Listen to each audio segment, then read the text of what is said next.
Baraza la Ulama BAKWATA leo tarehe 14 mwezi wa 7 2026 limekutana katika kikao cha dharura chini ya Kaimu Mufti Sheikh Ali Khamis Ngeruko ambaye pia ni naibu kadhi mkuu wa Tanzania. Katika kikao hicho, Baraza la Ulama limeazimia kuwasimamisha mashekhe wa mikoa mitatu kutokana na mienendo yao inayokiuka misingi ya kiuongozi ya baraza.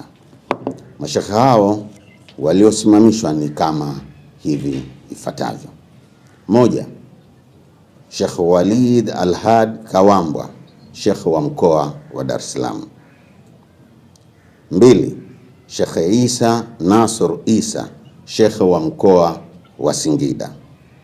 Tatu, Sheikh Hassan Kiburwa, Sheikh wa mkoa wa Kigoma.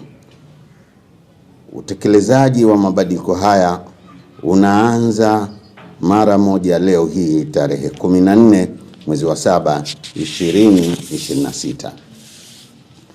Aidha, Mheshimiwa Mufti na Sheikh Mkuu wa Tanzania Sheikh Dr. Abubakar Zuberi Mbwana amewakaimisha mashekhe wafuatao kushika nyadhifa hizo kama ifuatavyo: Sheikh Abbas Ramadhani Abbas, mjumbe wa Baraza la Mashekhe mkoa wa Dar es Salaam, amekaimishwa kuwa kaimu shekhe wa mkoa wa Dar es Salaam.